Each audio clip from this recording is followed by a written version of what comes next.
Donald Trump had that comment about how like, oh, Russia beat the Nazis, and now it's weird because like Donald Trump, right, but like communist sympathizers left, and now all the communist sympathizers are like, yes, Russia beat the Nazis by themselves, and I'm just shitting on all of them. Yes, Russia threw a ton of bodies and helped stop the war machine that was Nazi Germany. Yes, but if your claim to fame is we had the most people die, that's a really shitty stat. I'm sorry. Like,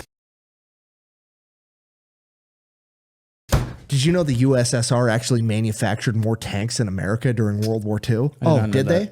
Did they really? You're scaring really me. interesting. That's cool. Yeah. Who'd America send to the Soviet Union in, I don't know, like in 1929 and started their entire industrial revolution when he founded the Stalingrad tractor factory? Who? Oh, it was Albert Kahn, aka the architect of fucking Detroit. Literally, America started your entire manufacturing capability. And you're gonna sit here and try to flex on me like that's a fucking big W for communism. How much money did America give to the Soviet Union in the early years of World War II? Like what, $11 billion? You're like, oh, that's not a lot. That's not a lot of money. It's like fucking $246 billion-ish dollars.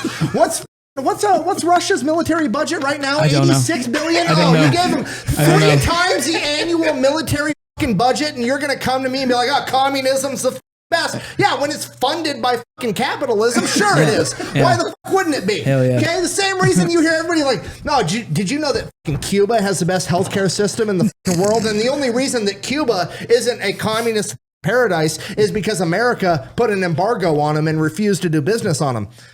Yeah, maybe, but explain to me in logical fucking reasoning why it is that a communist fucking utopia can't exist because capitalism isn't going to work with them. It can't exist on its own. They need capitalists to fucking work with them for them to fucking survive, okay? At the end of the day, I've never seen a fucking capitalist trying to build a fucking raft out of shitty, broken fucking tires to swim across shark-infested water to make their way to Florida to fucking escape, okay? Get over it.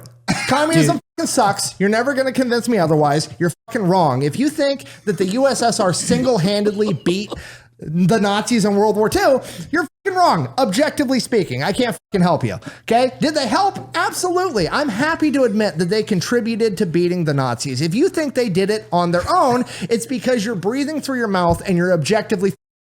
Those are the only fucking reasons that you would think that. Okay? Furthermore, the only reason that World War II even fucking happened is because the Nazis and the USSR had an agreement that they were gonna go ahead. They're like, oh, go ahead, invade fucking Poland, and we're gonna have separate spheres of influence, and then we're not gonna fight. And then the Nazis attack the USSR anyways, and then they join the fucking Allies. Okay, so the USSR is the reason that World War II even fucking happened. You don't get to claim credit for being the only ones that fucking won. Okay, shut the fuck up. I can't fucking handle it. Like, I got 2 sons, and then people are like, oh, you do jujitsu, you're a big, tough, manly man. You are. What if your kids grew up, what if one of them was gay? I don't care at all. They can be gay all they want. It's not going to bother me at all. But if my child grows up to simp over the USSR or the German military, I'm going to consider myself a failure as a father because my kid's objectively okay? Yeah. That's not acceptable to me.